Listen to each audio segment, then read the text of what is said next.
Assalamualaikum warahmatullahi wabarakatuh. Halo sahabat kampus, kembali lagi di Maliki Podcast bersama saya Anindya Ulhak. Dan pada kesempatan kali ini nih, dalam beberapa menit ke depan kita akan membahas hal-hal menarik seputar UIN Malang. Wah, tentunya teman-teman semuanya, kali ini saya tidak sendiri. Kita kedatangan bintang tamu yang sangat luar biasa, yaitu dari Fakultas Syariah ya Bapak ya? Iya. Ya, dari Dekan Fakultas Syariah, yaitu Bapak Dr. Sudirman MA. Halo Bapak, Assalamualaikum. Apa kabarnya Bapak? Waalaikumsalam warahmatullahi wabarakatuh. Kabar baik Mbak Anin. Ya, Bapak kesini jalan kaki, naik motor, atau naik pesawat nih Pak? Ya, naik buruk saya. Oh, naik buruk, Masya Allah. Iya. Ya, Bapak kelihatan masih muda sekali ya Pak. Bagaimana nih tips biar awet muda Pak? Rendeman air sungai. Rendeman air sungai. Udah bercanda aja. Ya, yang penting cara berpikir kita yang sehat. Kita setiap hari punya banyak masalah, punya tanggung jawab, tapi kita harus tetap happy dan bahagia menerima semua yang Allah berikan kepada kita. Jadi syukur dan sabar, insya Allah bisa tetap awet muda. Ya, berarti kita harus menerima apapun yang Allah beri ke kita dan tetap bersyukur ya Pak ya? Pasti. Ya, baik. Oke teman-teman semuanya, bagi kalian semua, yaitu mahasiswa UIN Malang ataupun yang sekiranya punya angan-angan atau keinginan untuk kuliah di UIN Malang tapi bingung nih pilih fakultas apa, nah mungkin Fakultas Syariah bisa menjadi salah satu alternatif untuk teman-teman semuanya nih. Dan pada kesempatan kali ini kita akan mengupas tuntas tentang Fakultas Syariah ya Bapak ya? Iya.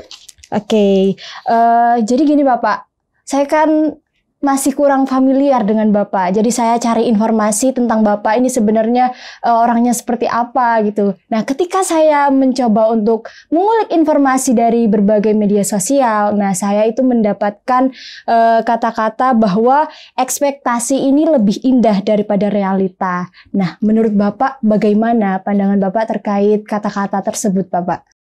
Baik, terima kasih Mbak Anin. Berkaitan dengan ekspektasi itu kan harapan. Iya. Dan kenyataan itu pasti berbeda dengan harapan.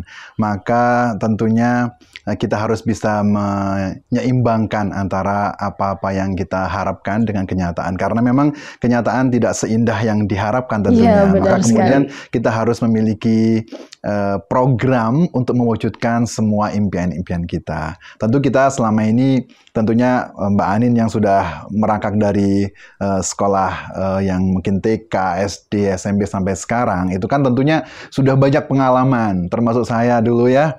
Kalau saya lahir di kampung ya, sekolahnya juga di pinggir sungai gitu. Jadi tadi makanya kenapa suka rendeman di sungai, karena emang itu dekat sama sungai. Maka kemudian beranjak kemudian ketika kita ketemu banyak guru, banyak kawan, kemudian wawasan kita semakin luas, maka kemudian kita menatap asa ya. Jadi tentu tidak mudah anak kampung kemudian bisa sekolah di ibu kota. Saya dulu kuliah di Jakarta. Jadi tentu seperti orang hilang ya di tengah ibu kota. Tapi alhamdulillah semua berjalan dengan baik karena saya punya prinsip-prinsip hidup dan juga kita selalu mendengarkan nasihat dari para guru dan orang tua. Alhamdulillah sampai hari ini saya bisa di Malang, menikmati udara Malang yang segar, sejuk dan penuh dengan kenyamanan. Bagus sekali. Ngomongin soal prinsip hidup nih Pak, saya jadi penasaran. Sebenarnya prinsip hidupnya Bapak itu seperti apa gitu? Mungkin bisa sharing dengan sahabat kampus? Baik, prinsip hidup seiring dengan perjalanan waktu ya. Setiap orang punya setiap stage ya. Mungkin kita di SMP punya mimpi-mimpi tentunya masih sederhana. Tapi seiring dengan perjalanan waktu, dengan saya berkeluarga dan juga berkarir, maka kemudian satu hal yang saya selalu pegang dalam hidup saya adalah tetap semangat apapun yang kita hadapi. Dan Allah yang berikan adalah yang terbaik untuk kita. Dengan kita selalu berpikir seperti itu, kita optimis aja menghadapi hidup. Persoalan apapun di kampus, di rumah, di kampung, di masyarakat, kita tetap akan berjalan dengan baik. Apalagi kalau kita misalnya mengalami hal-hal yang membuat kita down ya, pernah jatuh, pernah gagal ya, pernah sakit yang harus dirawat. Nah, itu kemudian menimbulkan kita, oh ternyata kita begitu lemah. Kalau kita kemudian menyatakan kita paling kuat, saya kira itu akan susah. Tapi kalau kita mengatakan bahwa di sananya Allah ya, ada Tuhan kita yang maha kuasa, yang selalu melindungi dan memberikan yang terbaik, maka akan ada muncul syukur dalam hidup, sehingga kemudian tetap bisa bahagia. Ya, baik. Terima kasih Bapak. Lalu kalau saya dengar-dengar nih, riwayat pendidikan Bapak dari mungkin TK, SD itu semua itu berhubungan dengan pendidikan, keagamaan maksudnya, mohon maaf. Nah, tapi Bapak bisa go internasional. Nah, bagaimana cara Bapak untuk belajar bahasa Inggris itu, Pak? Baik. Jadi memang saya ini produk Kementerian Agama banget ya. Jadi Bapak Ibu saya pegawai Kementerian Agama, kemudian saya sekolah pertama namanya RA. RA ya. Ya, Raudatul Atfal. Kemudian Madrasah Ibtidaiyah, Madrasah Sanawiyah, Madrasah Aliyah. S1, S2, S3 di lingkungan Kementerian Agama. Saya S1 di UIN Jakarta, juga S2-nya. Kemudian S3-nya saya di YN atau UIN Wali Songo, Semarang. Jadi semua adalah Kementerian Agama. Dan bekerja di UIN Fakultas Syariah. Jadi mungkin capnya cap surga kali ya. Iya. Nah, tapi saya meskipun background agama bukan berarti saya tidak bisa pergi ke luar negeri dan itu ke arah barat. Memang dari sisi pendidikan tadi mungkin bahasa Arab itu biasa ya, tapi saya pernah mempelajari bahasa Inggris agak sedikit intensif ketika saya merasa bahwa pelajaran SMP itu bahasa Inggris saya sedang-sedang saja. Sedang ada teman saya waktu itu sepertinya nggak terlalu bagus akademik, tapi Inggrisnya bagus. Nah, ternyata kursus. Jadi kemudian saya kelas 3 SMP itu, kemudian saya minta izin ke bapak saya untuk kursus di kampung halaman saja. Alhamdulillah membuat saya nem bahasa Inggris saya itu 9,4. Jadi itu kemudian membuat orang juga heran, kok bisa ya Madrasah Sanawiyah yang tidak terlalu bagus, tapi kemudian bisa mengeluarkan ya alumni dengan nem. Dulu nem itu kan istimewa kan, ada nilai evaluasi yang murni gitu, yang bersaing dengan anak SMP. Alhamdulillah nilai saya bisa mengalahkan atau paling tidak sederajat dengan teman-teman dari sekolah-sekolah negeri.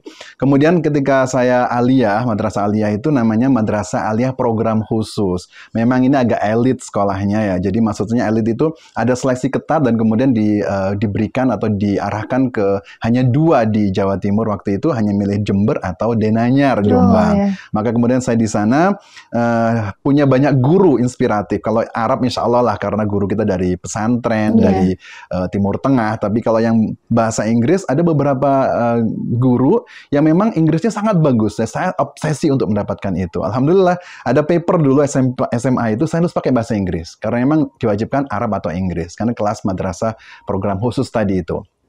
Kemudian ketika S1 saya ya alhamdulillah juga sih, karena ada komunitas bahasa Inggris di sana, saya mengikuti. Ada tutor dari Australia yang mengajari kami. Tapi lebih kencang lagi ketika kemudian saya mau ngambil program S2 kerjasama UIN Jakarta dengan McGill University. Nah, saya kebetulan pernah kursus di Pare menjelang S2 saya selesai yang pertama itu, kemudian saya dapat TOEFL 525. Sederhana sih sebenarnya, tapi kemudian saya ikut program McGill itu untuk mendapatkan IELTS 6,5. Sehingga saya harus bekerja keras di Bali selama 6 bulan, diberikan beasiswa Kementerian Agama. Alhamdulillah di akhir periode itu dapat 6,5. Dan itu kebanggaan untuk bisa ikut program McGill tersebut. Kalau di bawah 6,5 tidak boleh ikut program itu. Nah, maka para profesor dari McGill datang ke Indonesia mengajar kami di kelas khusus tersebut, namanya Interdisciplinary Islamic Studies. Hanya 2 tempat, Jakarta sama Jogja, dan hanya 3 angkatan saja waktu itu. Kayaknya habis itu sudah selesai. Nah, kami punya kesempatan juga riset di McGill untuk mendalami budaya dan juga bahasa. Nah, kemudian ketika dapat IELTS yang sangat tinggi itu, ketika saya lulus S2, maka kemudian saya mencoba peruntungan untuk S3 untuk Australia. Nah, saya sebenarnya untuk program Australia dapat shortlisted, tinggal 1 lawan 1, tapi saya gagal. Tapi kemudian ketika saya program McGill, program Fulbright namanya dari Amerika itu, saya sebenarnya sudah dapat beasiswa. Seingat saya itu $40.000 Amerika. Dan saya sudah berikan surat pernyataan selamat oleh pihak Fulbright. Tapi waktu itu ada 2 pilihan. Pertama, saya harus mengambil program S3 di Amerika, atau saya dapat beasiswa di Indonesia dengan program, waktu itu program beasiswa S3 seperti 5.000 dokter sekarang ini.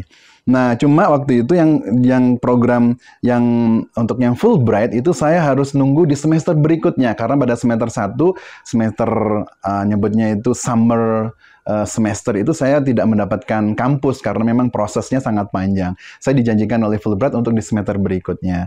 Nah, kemudian saya pada semester itu dapat beasiswa dari Kementerian Agama. Memang saya juga istilahnya mencoba-coba oleh wakil rektor kita waktu itu, Prof. Mujara Harjo. Sudahlah, beasiswa yang di depan mata saja waktu itu. Ya, sudah saya kuliah di Semarang.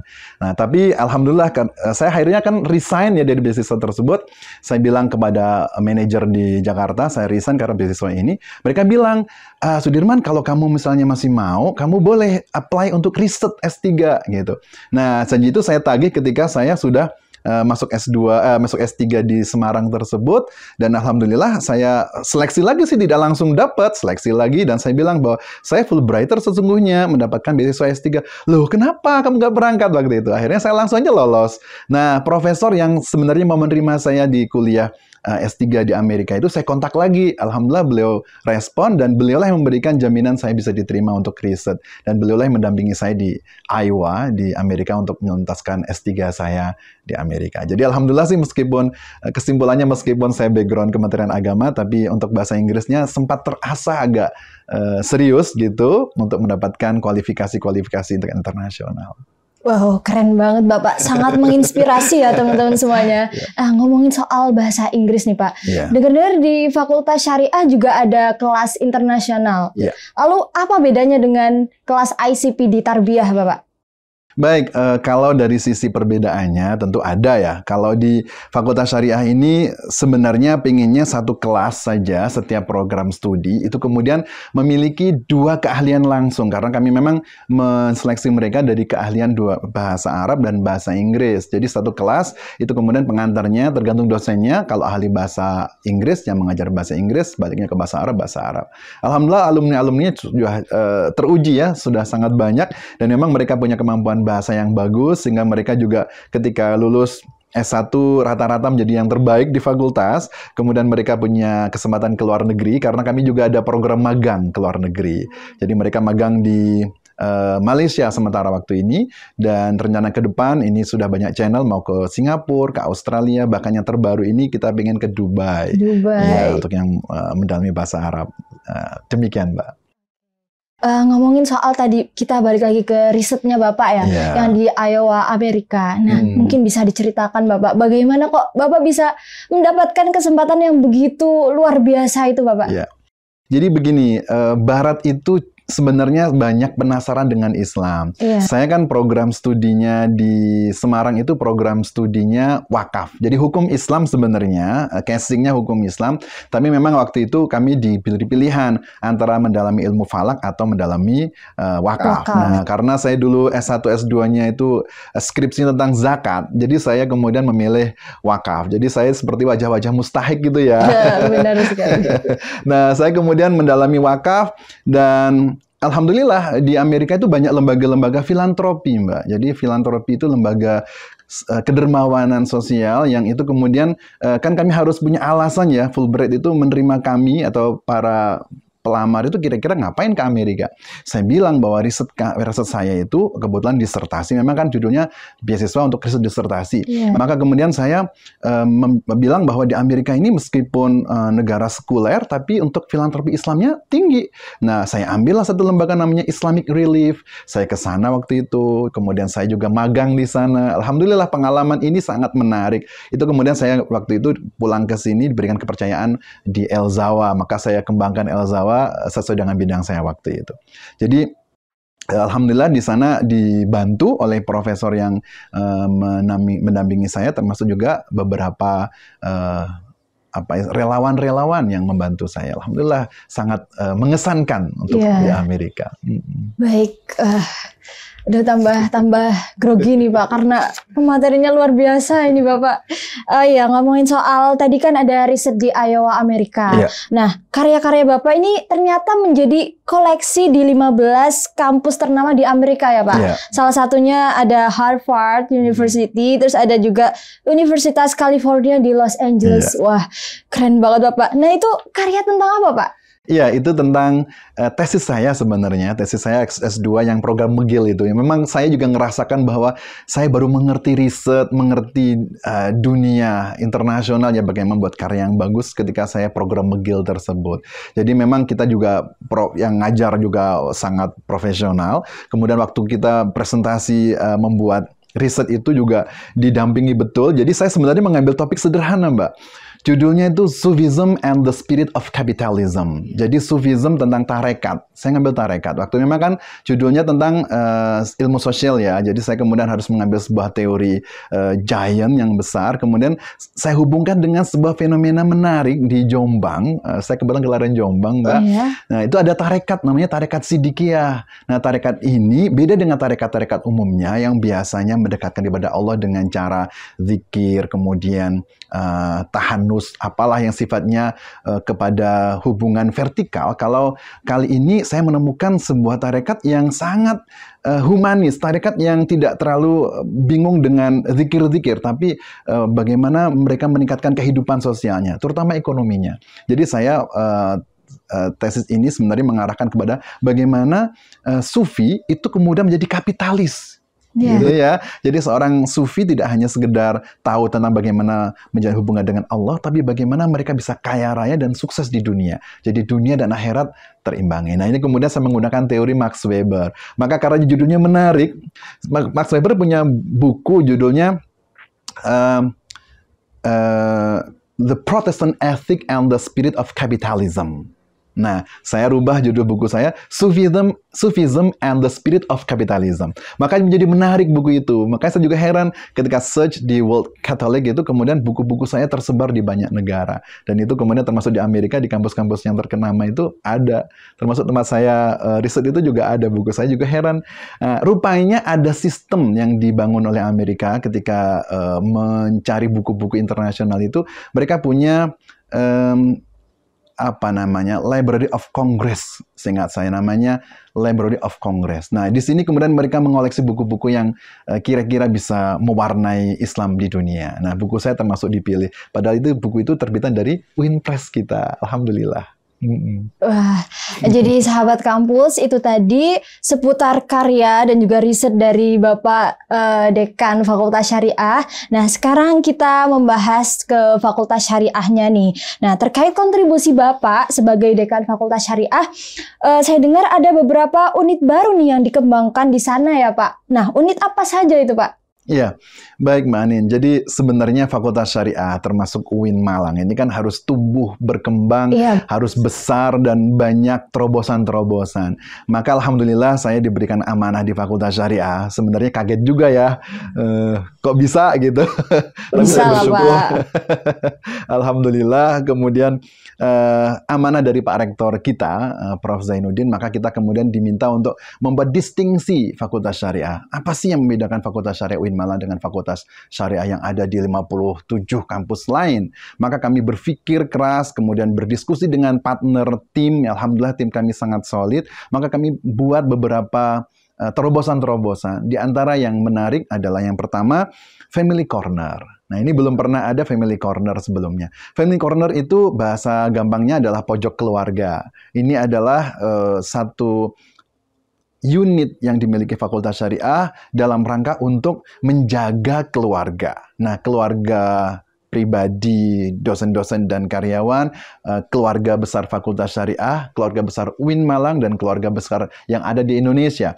Karena begini, Fakultas Syariah itu kebetulan punya prodi hukum keluarga Islam. Maka prodi inilah yang kemudian kami usung untuk bisa menjadi prodi yang bermanfaat di masyarakat, yang bekerja sama dengan banyak lembaga. Ada beberapa program seperti Qoryah Thoyibah yang milik UIN Malang, ada KKM, termasuk kami sekarang bekerja sama dengan Kementerian Agama. Sebelumnya kerjasama dengan Pengadilan Agama, dosen-dosen kami kirimkan kepada Pengadilan Agama menjadi mediator untuk para orang yang berkasus di pengadilan. Nah, ini mereka memberikan terobosan-terobosan bagaimana sih caranya menyelesaikan masalah keluarga tidak harus kemudian berpisah. Nah, itu. Nah, ternyata itu tidak efektif. Menjadi mediator itu ya bagus lah, tetapi tingkat persentase keberhasilannya itu tidak terlalu tinggi. Kami berpikir kalau dari pada ujungnya sebagai hilirnya kita harus cari hulunya. Nah, hulunya kemudian kami bekerja sama dengan banyak lembaga untuk training-training, termasuk training keluarga sakinah. Meskipun juga mereka belum menikah, itu ada namanya training untuk usia pranikah, untuk remaja dan untuk mahasiswa. Jadi ini termasuk program-program unggulannya dari Family Corner. Kemudian program yang lain kami punya unit Turoth. Unit Turoth ini adalah satu unit yang akan menghasilkan fatwa-fatwa Fakultas Syariah atau UIN Malang. Jadi kita ingin dikenal sebagai satu kampus yang melahirkan banyak fatwa yang akan dibaca atau diikuti oleh masyarakat. Sekarang masyarakat kita ini kan butuh keputusan ya, butuh arahan. Kalau ada masalah seperti apa. Nah, kami punya unit Turoth yang sekarang ini sedang membuat manhaj Fakultas Syariah untuk bagaimana mereka melahirkan hukum baru lewat Fakultas Syariah. Kemudian dari unit Turoth ini juga kami punya namanya pesantren virtual. Wow. Nah, tujuannya adalah kalau kita tidak di pondok pesantren atau tidak punya kesempatan datang, kami buka pengajian online. Nah, ini alhamdulillah cukup menarik ya teman-teman. Fakultas Syariah kan haus ilmu, apalagi di era pandemi udah capek ya COVID ini. Maka kemudian teman-teman mencapat ilmunya itu cukup dengan Zoom. Kami siapkan Zoom dan teman-teman ikut serta sebagai santri-santri, para guru, para dosen, para guru besar yang ada di Fakultas Syariah. Ini di antara terobosan-terobosannya. Kami juga punya Kiblatuna, kami punya mobile, Syariah Mobile, yang itu juga memudahkan layanan kepada mahasiswa. Demikian. Oke, ternyata banyak sekali ya Pak terobosan baru di Fakultas Syariah. Lalu saya penasaran, ada program 3-in-1 ya Pak? Oh iya. Itu yang seperti apa Pak? Baik, ini ICP tadi ya, International Class Program itu kami harapkan tidak hanya kelas asal-asalan gitu. Iya. Memang untuk mendapatkan mahasiswa kelas internasional untuk semua dari alumni atau dari orang WNA itu sulit. Kami punya beberapa mahasiswa dari Singapura, dari Malaysia otomatis sangat banyak. Kemudian yang terakhir Aljazair ini, sebelumnya ada Libya, ada Sudan. Maka kemudian ini kami pengen rasanya rasa internasional. Maka kami kembangkan program 3-in-1 ini sedang berjalan. Ini saat ini kita menginginkan program 3-in-1 ini kemudian bisa jalan dengan baik. Itu adalah program satu mata kuliah dengan 3 dosen. Apa itu? Yang pertama, dosen mata kuliah keahlian otomatis. Misalnya mata kuliah hukum keluarga, misalnya gitu ya. Maka nanti yang ngajar adalah keahlian hukum keluarga. Tapi kami ingin juga ada alumni yang mengerti hukum keluarga. Misalnya praktisi di pengadilan agama, praktisi di kantor urusan agama. Mereka bisa mengajar, mengembangkan hukum keluarga tersebut. Nah, kami yang terakhir nih, kami ingin juga ada dosen dari luar negeri yang memang bidangnya hukum keluarga, memperkuat wawasan mahasiswa tentang hukum keluarga di luar negeri. Dan ini sudah terjadi beberapa kali. Kami punya beberapa guest ya, punya dosen-dosen tamu, di antaranya dari Jerman, program SES dari Jerman, Senior Expert and Services, itu ada Dr. Dorothy datang ke Indonesia, itu kemudian kolaborasi dengan dosen-dosen mengajar di kelas.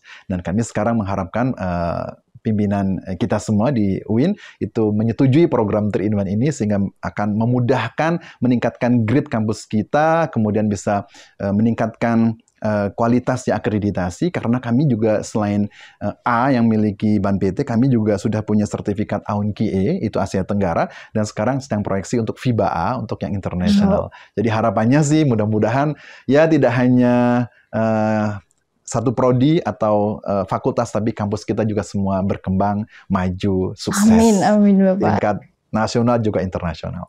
Ya, jadi teman-teman semuanya program 3-in-1 ini, mohon maaf ya, udah ada dari dosen yang berkualitas, terus ada juga dari alumni ya Bapak ya, dan juga dosen dari luar negeri. Wah, keren banget.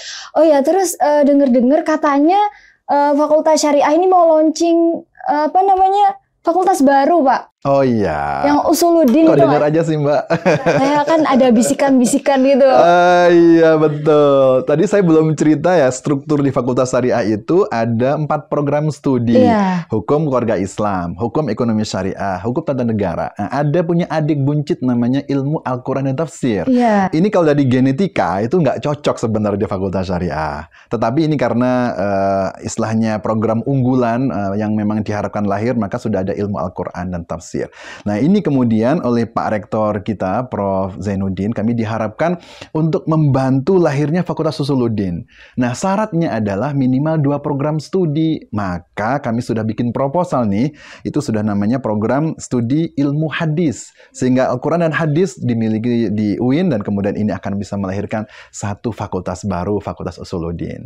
Ini mengimbangi sebenarnya fakultas-fakultas keagamaan di UIN ini kan relatif tidak banyak ya yang benar-benar bernama bahasa Arab, itu kan tarbiyah sama syariah. Ya kan? Nanti kalau Usuluddin kan ada agama-agama dikit gitu ya. Nah, humaniora sebenarnya itu adab ya, jadi tapi sudah berubah jadi humaniora, jadi nggak kelihatan Islamnya gitu.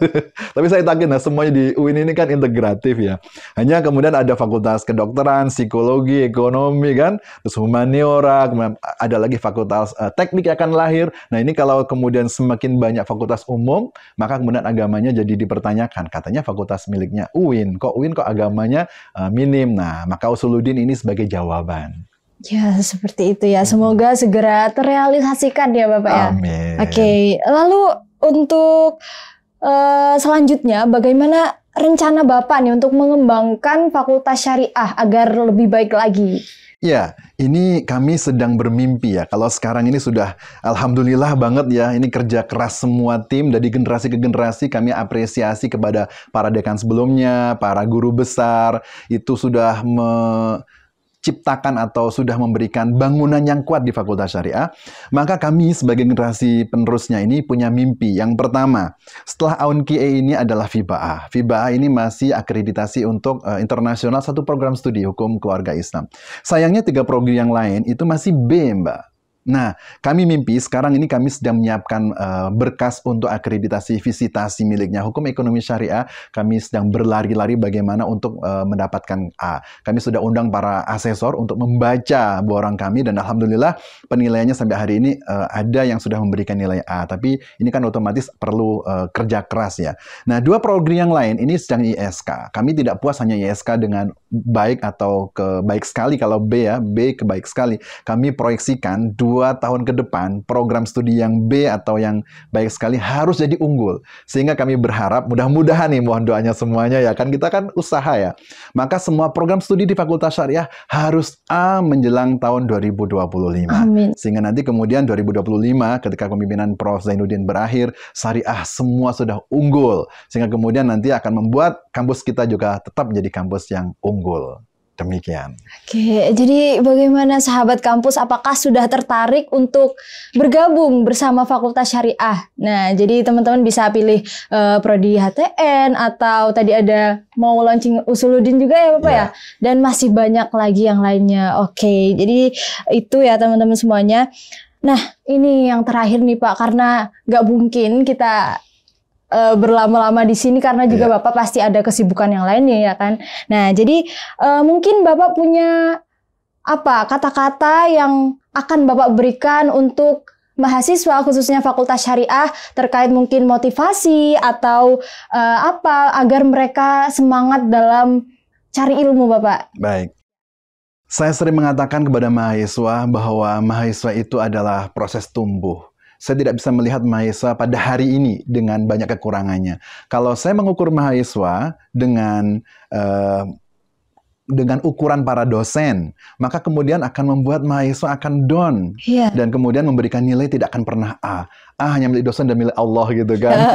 Benar sekali. Maka saya kemudian menganggap bahwa ketika mahasiswa itu harus dilihat sebagai generasi yang tumbuh, maka saya tugasnya adalah bagaimana menumbuhkan semangat. Maka kemudian saya tidak pernah mendonkan mahasiswa. Saya katakan bahwa mahasiswa adalah tamu-tamu agung miliknya kampus, maka saya akan terima mereka apa adanya dan kita tumbuhkan mereka. Oleh karena itu, satu kata semangat yang harus kita pegang adalah kita harus memberikan yang terbaik dalam kehidupan kita, apapun itu, apapun masalahnya, harus tetap semangat mengerjakan semua tugas-tugas yang ada, dan kita harus berikan yang terbaik untuk orang tua, untuk para guru, sehingga kemudian mahasiswa bisa lulus tepat waktu. Kita nggak perlu harus cinta kampus terlalu lama ya, dengan harus 5-6 tahun, terlalu lama untuk mengabdi di kampus ini. Secukupnya ya Bapak? Iya, cukup 3,5 tahun. Jadi kalau kami sekarang ini program kuliahnya itu itu hanya 3,5 tahun. 3 tahun kuliah di kelas, 1,5 tahun itu adalah ngarap skripsi. Oleh karena itu, kata-kata yang selalu katakan adalah terus tumbuh, terus semangat, dan pantang menyerah. Insya Allah, Allah akan memberikan kemudahan-kemudahan untuk kita. Demikian, Mbak. Nah, itu tadi teman-teman semuanya. Jadi tetap semangat ya. Kita apapun rintangannya, kita harus selalu yakin dan percaya bahwa kita pasti bisa dan selalu ada Allah yang mengawasi kita. Baik, terima kasih banyak Bapak atas ujangannya, informasinya, ilmunya, sehingga ini saya tercerahkan nih di sini. Jadi semangat untuk belajar di kampus nih, Pak. Ya, baik, terima kasih banyak Bapak. Semoga kita bisa berjumpa di lain kesempatan ya Bapak ya. Amin. Oke, mungkin itu dulu sahabat kampus. Saya Anindya Ulhak, pamit undur diri. Terima kasih banyak. See you di next podcast selanjutnya. Terima kasih.